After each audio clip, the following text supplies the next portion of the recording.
Good morning, guys. How are you? Hope you're all okay. Right, here's the first update of the my next build that I'm doing after the Corsair. Just a little something just to basically take over the time just until Joe's group build started, which started yesterday. But I started this like 2 days before, or a day before, I think. And with it being one of the Tamiya sort of cheaper end range kits, I didn't think it would take too long, which, to be fair, I think the most tedious part of this kit was going to be the road wheels, because there's so many of them, and the rollers as well. But also the tracks are huge, which I'll show you in a minute. They really are the big and thick, which on the Pattons they were. So far, again, what you hear from most people's videos that say about they build one of these kits, Tamiya kits, even the older version kits, which I believe, thinking that this kit was brought out, it's obviously a 70s kit, I think.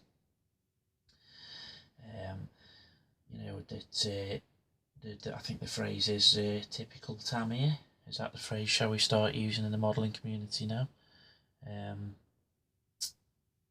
It just falls together basically. Is it another phrase? You chuck it in the box, shake the box, and it just basically comes out built. But again, that's the beauty with Tamiya. When you've had, I mean, the last kit I did, which was the Corsair, and you guys that follow me will know that I've said that really tested me, that kit. So it's nice to have a kit like this. I suppose you can call them mojo enhancers, can't you, or whatever you say. But anyway, yeah, back onto the kit. It's Tamiya kit's 135th, kit number's 35120, and it's the M48A3 pattern. The only versions it gives you in this kit to do are basically the 60s and 70s versions, I think, which are basically the the Vietnam War versions, which is great, really nice. The version I'm going to do is completely different, which is typical me. Well, I am and I aren't. I just want to see what you guys think as well first, because I've looked around my kits that I've got on the shelves that I've built and all that type of thing, and they always seem to be either this, your olive drab, or your sand, my desert colour. Like, I haven't got many other kits that have got different colours apart from now the Corsair, which is blue, and of course the Mosquito, which is I did it in tropical camouflage colours. But again, yeah, so I haven't got that many different sort of things. So I thought, and with the patterns, I've done a bit of research, and most of the patterns that I've seen on YouTube or pictures of them that people have built, especially this kit, have done it the Vietnam colour, the olive drab. So I thought I'm going to try and do it a different type, in a different, like an Iraqi sort of style, which again I know is near enough desert colour, I know, but in a way I don't see many of these vehicles in that colour call out, so I thought I'd give it a go.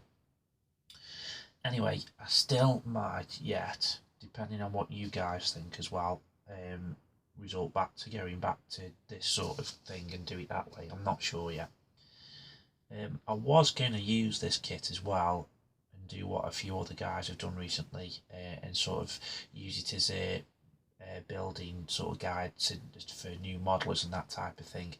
But there's that many people, lads out there that are doing it and would do 10 times as good a job as me, like Brett, Mr. G's doing his build and he's on intermediate now, I think, and he's doing the M10. And how am I going to compete with somebody like him, really? And I know it's not about competing, I know that, but you know what I mean. So I might just add little things into, like carry on with my little tips guide of like how I cut plastic and cut the nibs off and sand it down to make it look okay, and perhaps how I get rid of seams on gun barrels, and then perhaps how I do get rid of seams on aircraft, and just do that on the different kits I'm doing. I'm not sure yet. I don't know, but we'll see. Tell me what you think, guys. If it's something you quite fancy hearing, then by all means I'll do it. But if not, then you know, I might still do it anyway, just because, you know what, I'm like, I ramble away and don't show up half the time. Anyway, yeah, so back to the kit. So yeah, it's kit number 35120, it's 1/35th scale, and as you can see, it's in front of it.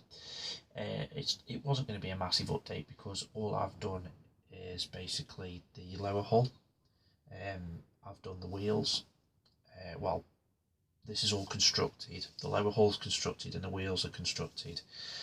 The lower hull has been primed, pre-shaded, and if I stick with the colour art that I've got on it, the base colour is on. But we'll see what you guys think as well.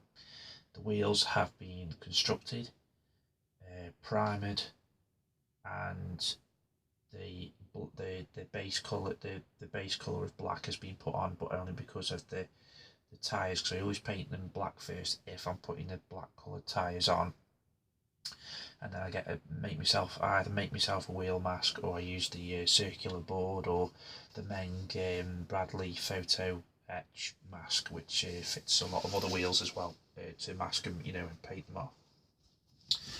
So yeah, so that's as far as we've got construction wise, and then I shall just show you what colour I've used, what primer I've used, etc, etc, and that I think will be it just for now, guys, I believe, and we'll see what happens. Yeah, that'll do. Right, so let's just get sorted for this first. Let's just move this out of the way, the instructions. Okay, right guys, so far we have the wheels done, which I've done them in basically this, which is my favourite black ever, which is XF85 rubber black, Tamiya. That is my favourite ever tyre colour, although I do like the MIG rubber in tyres, that's quite nice, but it's like almost like a very, very dark grey, the MIG one is, but it's still very nice. So yeah, I've done that. All the kit has been primed, the lower hull has been primed with this, because before Glenn got me the ultimate stuff, I was saving the little bit that I've got of the ultimate UMP grey primer for a decent kit next, really. So I've been using this surface primer because I know a lot of guys don't get on with this, you know, it peels and whatever else, but I will say one thing, every time I've used this, it's not been an issue whatsoever. I normally just spray it straight from the bottle, and then as I'm getting a bit low on it, I just add a bit of the Vallejo airbrush thinner just to it, just so it, you know, but yeah. So that's the primer I've used for this, which is 73.601 Vallejo Grey surface primer. So I've used that for that, and I've also used it for the hull as well. So yeah, the wheels have all been done, including the runner wheels as well. Now what I've done with these is funnily enough, these, which were a bit of a pain in the ass really, they wouldn't stick on the cocktail stick, nor would they stick on a barbecue stick, a kebab stick. So I've had to basically cut an earbud, the ends off, and then sharpen one end, and then just basically stick it in the other. So they go into the polystyrene okay for when I'm, you know, doing this. And then the sprockets have been painted in the base colour, which is basically, I've used this AK. Now I never ever use AK because this is one paint I don't get on with and I don't like, because it's so watery, it just doesn't work for me. However, this one seems to have done. I thought I'd give it one last go. So this one is AK725 New Iraqi Army Sand, and it's basically out of this set that I had ages ago, the Iraq and Afghanistan AFV set, which is AK558. So yeah, I thought I'd give this a go, and so this is the actual base colour that I was going to use for the whole tank. So you'll have to tell me what you think, guys, about that, but I think it's okay, to be fair. My idea is to put camouflaging through, like it's not on here. or is it, which is typical? No, it's not on, but I'm going to use just a two-tone camouflage, I think, and put some brown through it, or a lighter sort of shade. Because I've seen that as a colour call out on one of the patterns I've seen, and I do quite like it. So yeah, so the lower hull has been, as you can see, pre-shaded. I don't know if you see the pre-shading on this. Yeah, it's been pre-shaded just on parts, and then basically these bits here where the running wheels go, there's pins. And all I've done is just put a little bit of masking fluid there, basically. There's one come out there. I'll find that a bit later. Yeah, so just to stick them in, just so they work. The towing for the tow horns and that are all separate, and the back plate is separate, and the lights you stick them on, with it being a basic Tamiya kit.